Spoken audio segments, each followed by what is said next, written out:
hoje estudar um texto muito precioso, mas também, para mim, pelo menos, um texto muito difícil.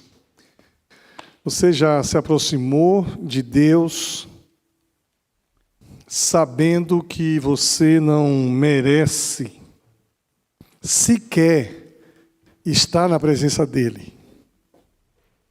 Você não merece que Ele ouça a sua oração. Você não merece que Ele atenda ao seu clamor. E mesmo assim você confia não em você, não nas suas habilidades, não na sua vida, não na sua devoção. Você se aproxima de Deus pelo que Ele é e não pelo que você é. Não pelo que você precisa, não pelo que você tem sido. Imagine você se você se aproximasse de Deus assim e ouvisse Deus dizer assim: olha, eu não tenho nada com você. Pesado, né? Se Jesus dissesse assim: olha, não tenho parte com você, por que você quer que eu faça alguma coisa com você? Qual seria a sua postura? Qual seria a sua reação?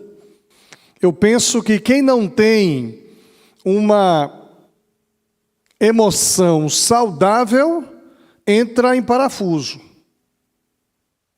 Tem gente que vem na igreja e por alguém não cumprimentá-lo, sai daqui magoado, sai daqui chateado. Tem gente que vem na igreja e porque a coisa não aconteceu do jeito que ele imaginava, a pessoa sai daqui entristecido. Conheço pessoas que deixaram de vir na igreja por coisas tão simples. E a gente percebia que não veio para a igreja por causa de Jesus, não veio para a igreja por causa de Deus. Ou é alguém que tem uma emoção doentia, uma emoção instável. Logo, o que eu quero dizer nessa noite é que as nossas emoções, elas podem influenciar nossa espiritualidade. O nosso estado emocional pode favorecer o nos aproximar de Deus com fé, com confiança, conscientes de quem nós somos, pecadores, limitados, indignos, mas confiando também em quem é Deus. Eu me aproximo de Deus não pelo que eu sou, mas pelo que Ele é. Eu me aproximo de Jesus porque Ele é um Deus de amor. Se importa comigo, me ama, olha para mim com bondade, com misericórdia. E mesmo que por alguma razão Ele esteja chateado comigo, ainda assim as misericórdias do Senhor se manifestam na minha vida, porque Ele é bom. Ainda que a gente não seja fiel, todavia, Ele é fiel. Eu estou fazendo essa introdução porque é um dos textos mais difíceis que eu nunca preguei nesse texto, porque é difícil. E hoje também não vou conseguir pregar, porque é muito difícil. Mas eu vou fazer um estudo nesse texto. Marcos capítulo 7.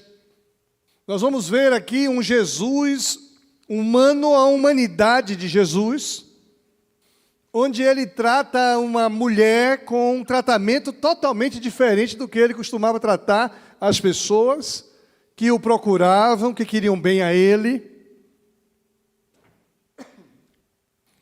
Marcos capítulo 7, versículo 24, diz assim: levantando-se Jesus, saiu dali e foi para as terras de Tiro e Sidom.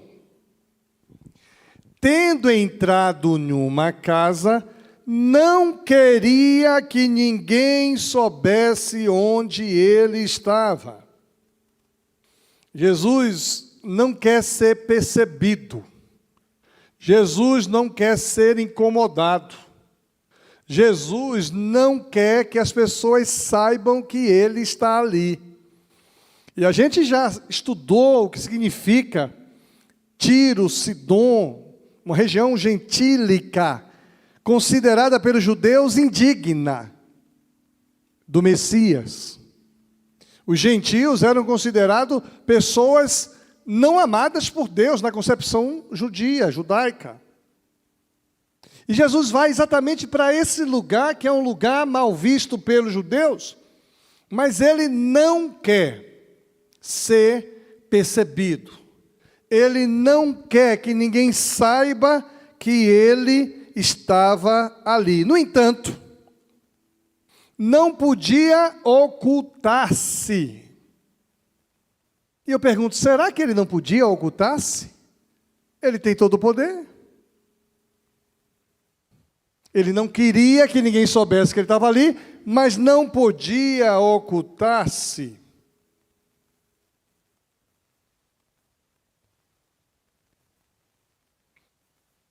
Mas tinha uma razão pela qual ele não podia ocultar-se, porque uma mulher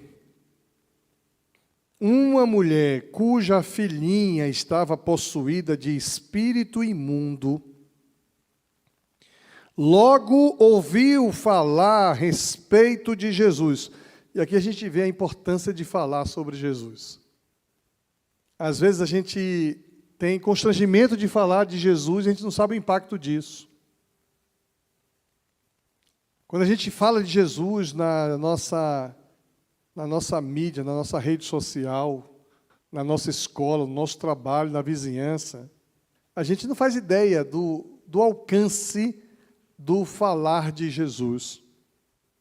Ela ouviu falar de Jesus, ela veio e se ajoelhou aos pés dele. Essa mulher era estrangeira de origem sírio-fenícia e pediu a Jesus que expulsasse o demônio da sua filha, mas Jesus lhe disse, e aí que eu me enrolo todo nesse texto, é aqui que a coisa complica. Jesus lhe disse,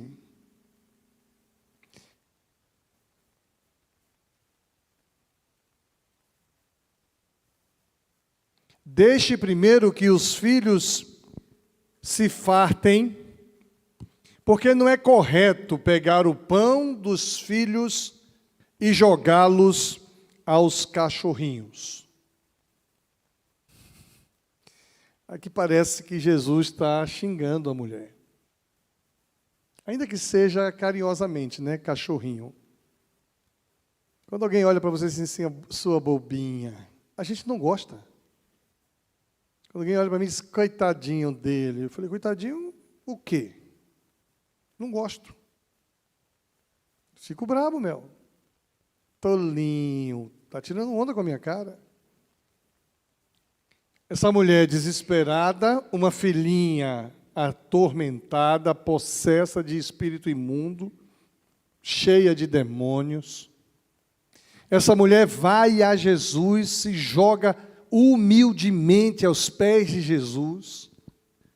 E Jesus, então, vem com essa postura, dizendo o seguinte, olha, você não é digna.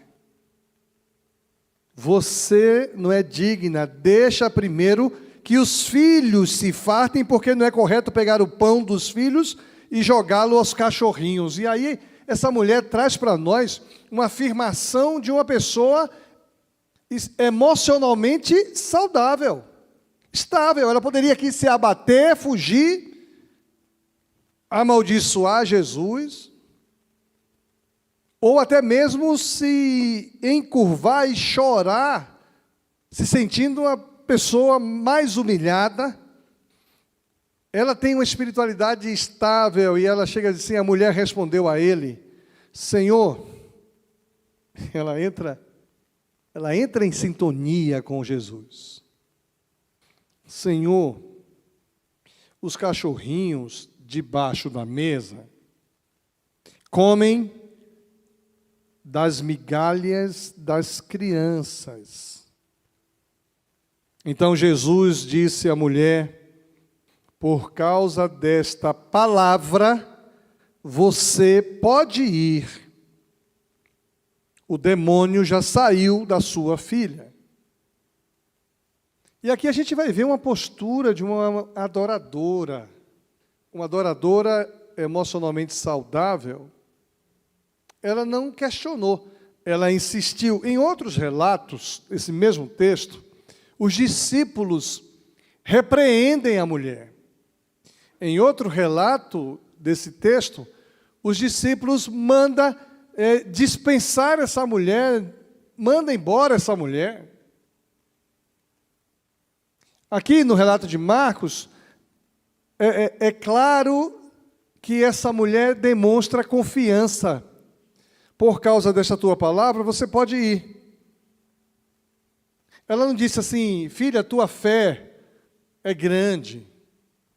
É por causa da palavra, da resposta da mulher, que Jesus decreta a libertação.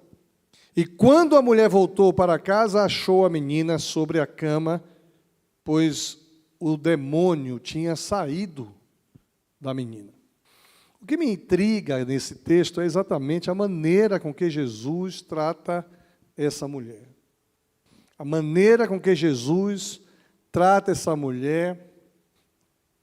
Os teólogos vão dizer que Jesus está reforçando um conceito que os judeus tinham a respeito dos gentios, que eram considerados cachorros, indignos, não eram considerados pessoas.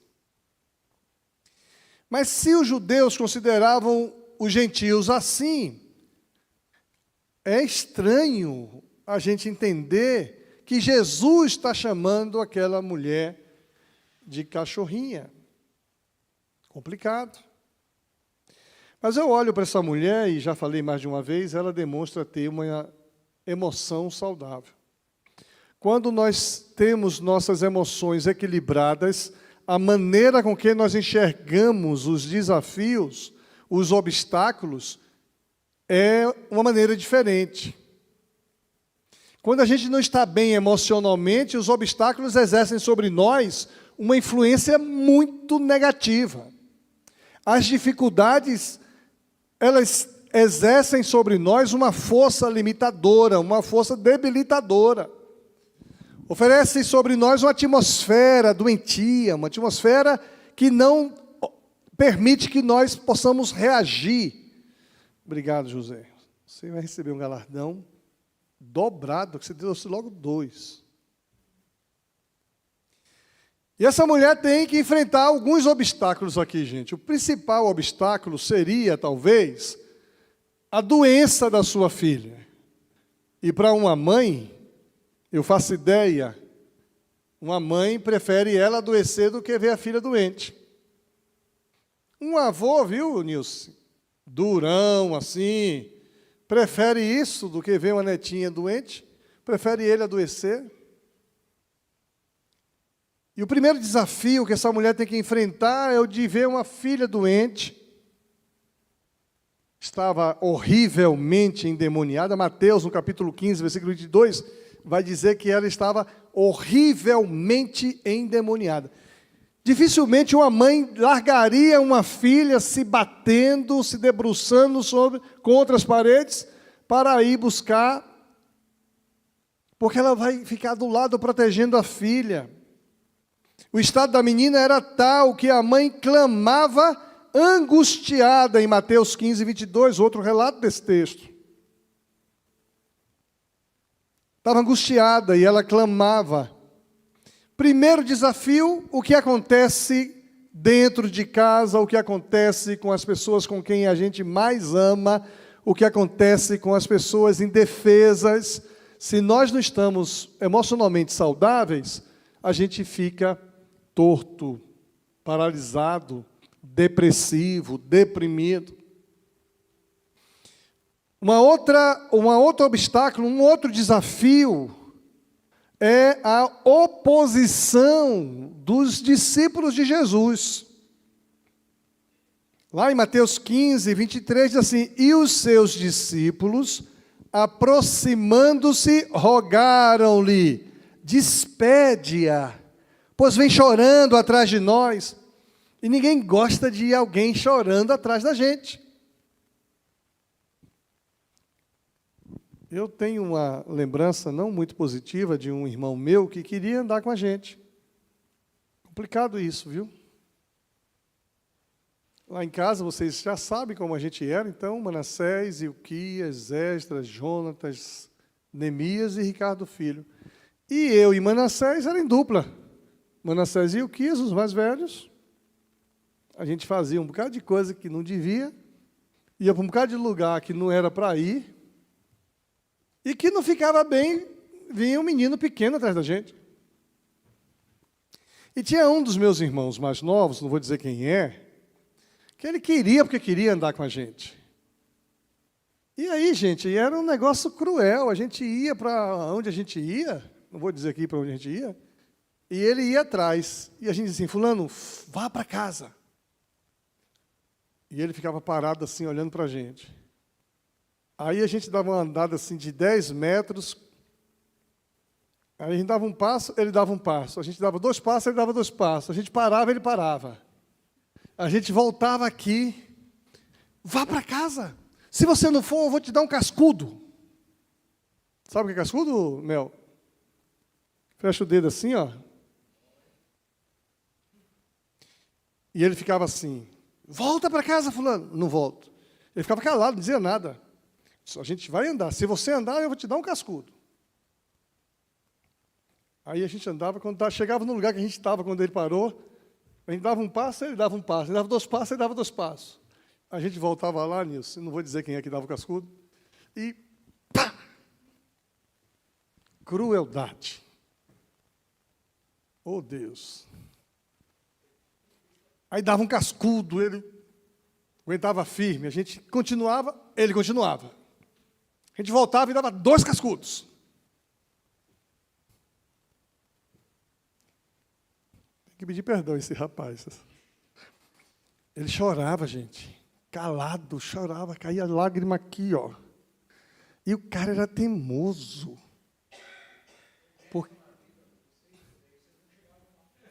Pois é. E é muito ruim andar com uma pessoa nos acompanhando que a gente não quer que acompanhe. É isso que eu estou querendo dizer, né? Me lembrei de um bocado de coisa agora. Tem que fazer terapia. Acho que agora eu vou entrar em depressão. É muito ruim andar com pessoa do nosso lado gritando, enchendo a paciência. E o pior é que uma mãe desesperada não anda como meu irmão andava, silenciosamente. Andava gritando. E Jesus não queria ser percebido, não queria ser visto, não queria ser incomodado.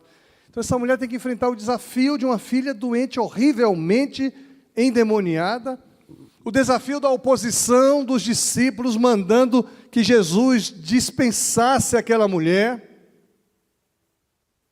Estranho como pareça, para chegar à presença de Jesus, tem que enfrentar esse desafio da oposição daqueles que deveriam deixar vir a Jesus.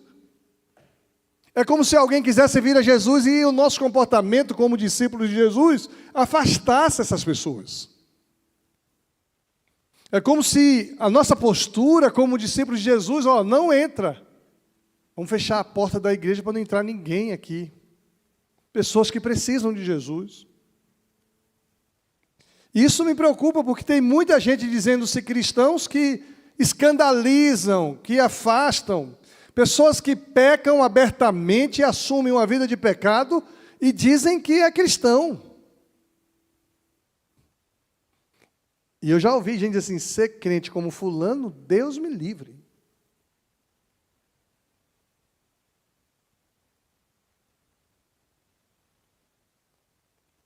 Depois, um outro desafio que ela tem que enfrentar é onde ela nasceu. Você não tem culpa de nascer onde você nasceu, de nascer na família que você nasceu, de nascer na localidade que você nasceu. Você não tem culpa de ser moreno, marrom provocante, assim como eu, loiro como Michael, né? Não tem culpa, Michael, de nascer loiro. E eu também não tenho culpa de nascer moreno. Não tenho culpa de nascer lá no Pará, a terra maravilhosa, de nadar naqueles rios, não tenho culpa disso. Não tenho culpa de nascer em Curitiba, nessa terra que oscila, temperatura desse jeito. ela tem que enfrentar agora uma situação que, quando ela se aproxima de Jesus, isso é colocado em xeque. Quem é essa mulher? Essa mulher é uma cirofenícia. Essa mulher é uma gentia. Ela é lá de Tiro, de Sidom. Não tinha nada que está atrás de Jesus. Jesus é judeu. Então ela tem que enfrentar uma oposição que tem a ver com algo que ela não escolheu. E às vezes a gente se enrola, entra em parafuso, porque a gente não gosta do lugar que a gente nasceu. A gente não gosta de alguma coisa em nós. Tem gente que não gosta, tem gente que, se tivesse dinheiro, faria uma plástica para mudar o nariz, a orelha, o queixo. Ela tem que enfrentar esse desafio da sua nacionalidade. Ela é uma pessoa separada da comunidade de Israel. Ela tinha que vencer esses desafios. Mas o pior desafio que ela tinha que vencer não é o desafio da filha doente, o pior desafio não é o desafio do comportamento dos discípulos, não é o lugar onde ela nasceu. Penso eu que o pior desafio é enfrentar o silêncio de Jesus. E aqui a gente se assemelha com essa mulher em alguns aspectos da nossa vida. Quantos de nós já oramos insistentemente para que Jesus olhasse para determinada situação ou para determinada circunstância em nossa vida, em nossa família, em nossa comunidade? Conheço gente que ora 5, 10, 15, 20 anos. Conheço gente que ora a vida inteira. E o silêncio de Jesus parece ser algo complicado, porque as pessoas começam a fazer uma avaliação. Será que eu estou em pecado? Essa mulher poderia até fazer uma postura. Jesus não quer papo comigo porque minha filha está endemoniada. Jesus não quer ouvir, não quer responder, porque os discípulos ficaram incomodados.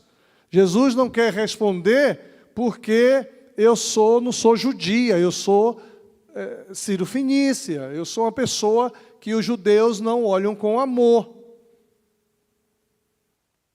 Ela teria razões até para tentar compreender o silêncio de Jesus. E às vezes nós enfrentamos o silêncio de Jesus e nós temos uma postura totalmente diferente.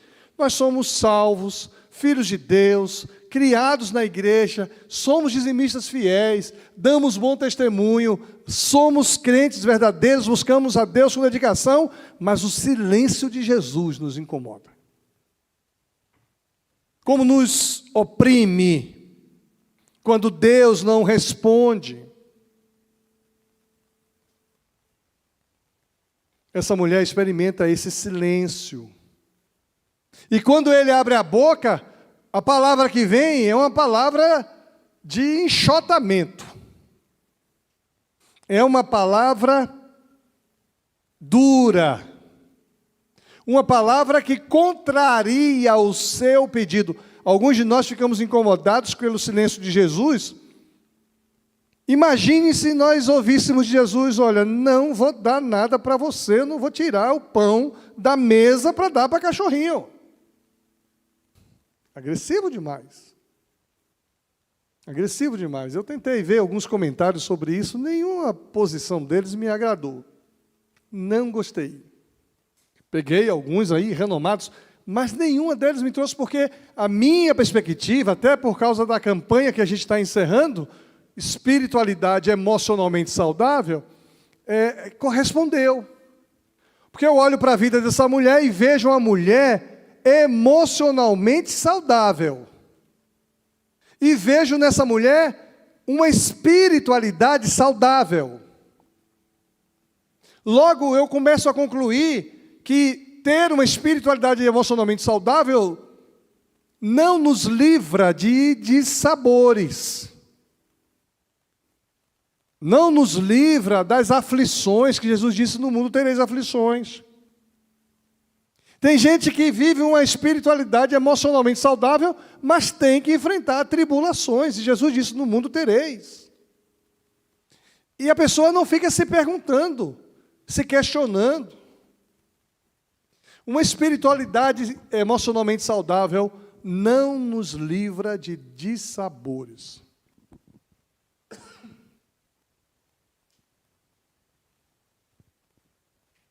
Não nos livra de dissabores. Não nos livra de um acidente.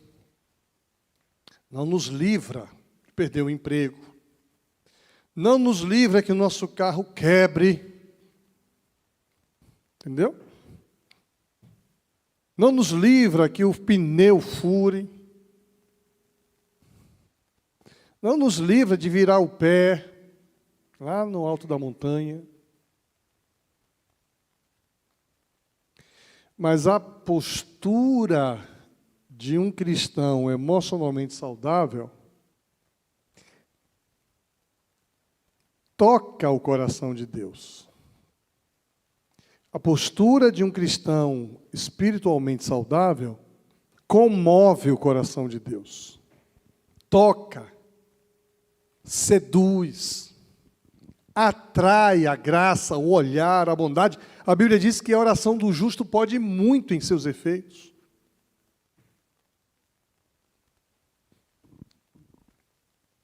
E aí Jesus traz uma palavra dura para aquela mulher, mas eu penso que Jesus fez isso porque Jesus é onisciente. Jesus sabia, já tinha percebido a fé daquela mulher. Eu acho que Jesus já tinha percebido a postura daquela mulher, discordando aqui de um comentarista muito famoso. O comentarista diz que esse é um ato de adoração. Eu não vejo um ato de adoração, eu vejo aqui uma postura de adoração, uma vida de adorador. Não foi só um momento. Porque se fosse um ato de adoração, quando Jesus chama aquela mulher de cachorrinho, ela iria sair entristecida, talvez com o rabo entre as pernas.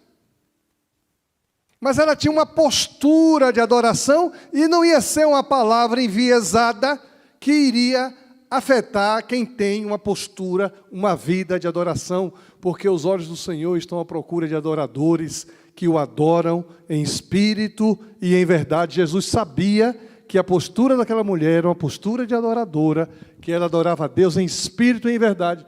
Parece que estas palavras de Jesus é para dar um ensinamento para os judeus.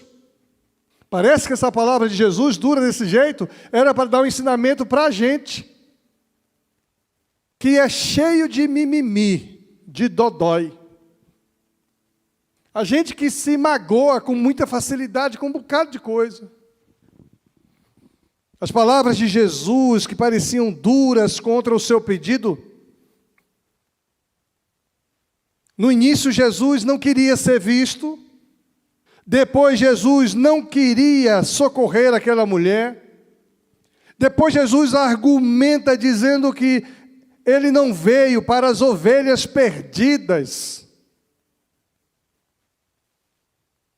Eu vim para oferecer vida. Eu vim para atender às ovelhas perdidas de Israel, não de Tiro e de Sidom, não de Cananeia. Mas essa mulher com espiritualidade emocionalmente saudável, ainda assim não desiste, mas ela argumenta com o Senhor. Tudo bem, Deus, eu sei que sou pecadora, eu sei que não sou digna, mas eu quero dizer que mesmo sendo pecadora e indigna, eu ainda aproveito da graça que cai da mesa do meu Senhor. E aí a gente vai perceber que todos nós somos salvos pela graça de Jesus. Todos nós temos um lugar na mesa da graça de Jesus, não pelo que a gente é e não pelo que a gente faz. É porque a graça de Jesus é uma lei espiritual que está em vigor.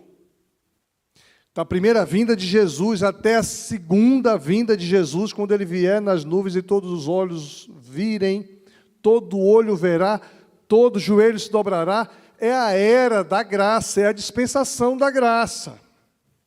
E a gente não precisa fazer nada, simplesmente dizer assim, eu como as migalhas que estão caindo da mesa, do sobejo, do que está sobrando para você, eu sou abençoado. Tem muita gente que só recebe quando de fato abre o coração, confessa, se derrama diante do Senhor, aí é que recebe. Eu fiquei impressionado com o encontro de mulheres de segunda-feira. Tempo muito precioso, a gente não mostrou na internet, mas foi muito precioso aquele momento de quebrantamento, de buscar ao Senhor, de se expor, como essa mulher se expõe. E se apresentar diante do Senhor, dizendo, olha, pela graça do Senhor eu me aproximo. E aí a gente vai perceber que, quando a gente tem consciência de que não merecemos, mas a graça do Senhor é uma lei espiritual que está em vigor para salvar todo aquele que diz, olha, eu estou embaixo da graça. O simples fato de a gente se colocar embaixo da graça realiza o sobrenatural de Deus em nós, em nossa família, em nosso meio. Por causa da sua palavra, vá para casa, a sua filha já está curada. E ela poderia dar uma de Moisés. Ela é insistente, uma mulher de fé insistente, assim, não vou. Se o Senhor não for comigo, eu não vou. Lembra de Moisés? O meu anjo vai com você. Ele disse, não, Senhor, se o Senhor não for comigo, eu não irei. Na dispensação da lei é preciso ter uma comprovação, é preciso ter uma fiança. Eu preciso da presença do Senhor. A tua presença irá comigo. Eu não quero anjo, não quero ninguém, eu quero o Senhor comigo. Essa mulher, com a fé que ela tinha, poderia dizer assim, Senhor, vem comigo socorrer a minha filha.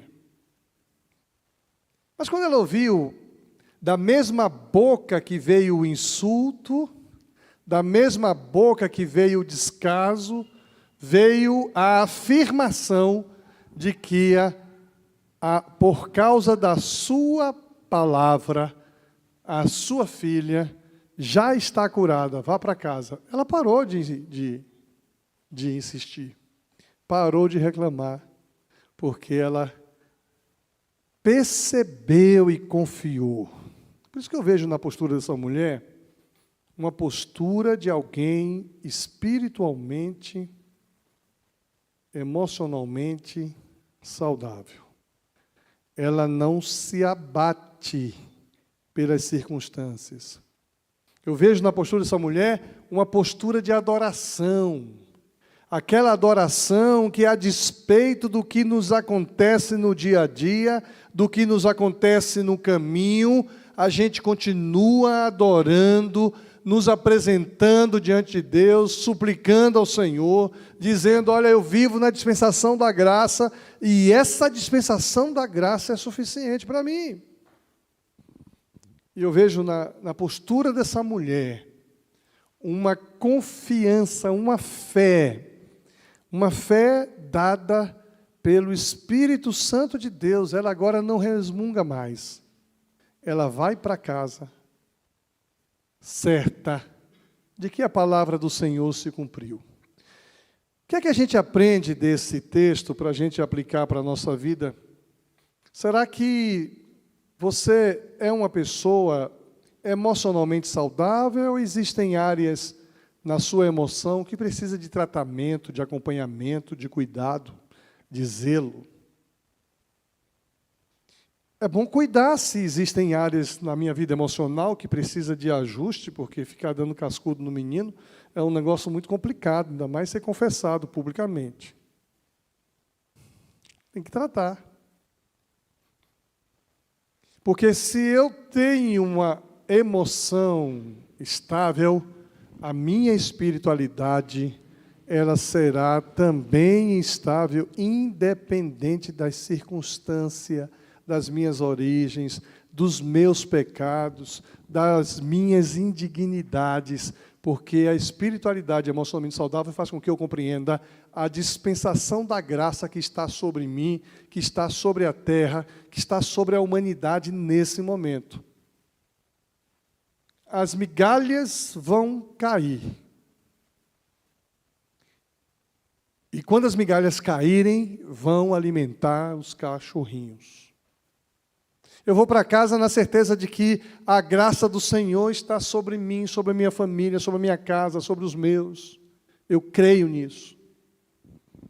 Vou viver uma postura de adorador e vou adorar o Senhor constantemente, sabendo que as circunstâncias não impedem de eu buscar a presença do Senhor e de eu tratá-lo como Senhor, de crer nele como aquele que tem todo o poder e autoridade sobre a minha vida e sobre os meus. E ainda que provado eu seja, eu vou dizer, olha, eu confio na tua palavra. E ela volta para casa e experimenta. A pergunta é, qual é a área da sua vida que talvez você precise que uma postura diferente sofra alteração? Às vezes é confuso, né? Eu já tive que tratar pessoas que tinham dificuldades psiquiátricas. E isso se confundia com dificuldades espirituais. A gente não sabia até onde isso é doença psiquiátrica e é situações demoníacas. Muito confuso nessa hora. E é confuso demais. Já tratamos gente assim. Eu preciso olhar para dentro de mim e admitir quem eu sou. Quem sou eu? E a gente canta muito isso, né? A gente se coloca em uma posição de pecador, consciente dos nossos pecados, mas confiantes na graça salvadora de Cristo Jesus. Aqui nós somos desafiados a adorarmos a Deus não quando tudo vai bem. Adorarmos a Deus não quando a gente é acolhido de uma maneira muito gostosa, muito carinhosa. Mas adorarmos a Deus quando a gente também é maltratado, quando a gente é... E Jesus vai dizer, bem-aventurados sois vós quando perseguidos por causa do meu nome. Feliz. Eu vou ter uma postura de adorador independente das circunstâncias. E vou ter a confiança de que a palavra do Senhor é poderosa e a palavra do Senhor na minha vida, ela cumpre o seu propósito. O que é que eu quero com esse texto? Eu quero que a nossa postura seja uma postura diferente, independente das circunstâncias. É isso. Que a gente confie em Deus de tal maneira que a gente se agarre com Ele, ainda que ouçamos palavras de acusação, e quase sempre essas palavras de acusação, elas vêm do nosso inimigo, acusador de nossas almas. E ainda que venha do Espírito Santo denunciando uma vida de pecado, um comportamento inadequado, eu vou me agarrar com a graça do Senhor Jesus, vou confessar os meus pecados. A Bíblia diz que aquele que confessa e deixa, alcança a misericórdia. Acusado pela minha consciência, acusado pelo inimigo de nossas almas, ainda assim, eu vou confiar na graça salvadora de Cristo Jesus, atestada pela sua palavra. Porque a gente vive assim, experimentando o perdão do Senhor e a graça do Senhor sobre nós. O Júnior está dedilhando ali perdão e graça. É assim que a gente vive. Deus, me perdoe porque eu sou um cachorrinho. Deus, me perdoe porque eu não sou o que o Senhor espera que eu seja, o que o Senhor gostaria que eu seja, que eu fosse. Me perdoa, mas derrama sobre mim a tua graça. Essa é uma oração que a gente costuma cantar. Faz chover perdão e graça. E a gente vai fazer essa oração coletiva, e depois vamos orar pelos motivos de oração que estão chegando aí nas mídias sociais. Mas que a gente saia daqui feliz da vida, sabendo que Jesus vai atender, pela sua graça, as nossas orações. Confiemos na palavra de Jesus que não volta vazia.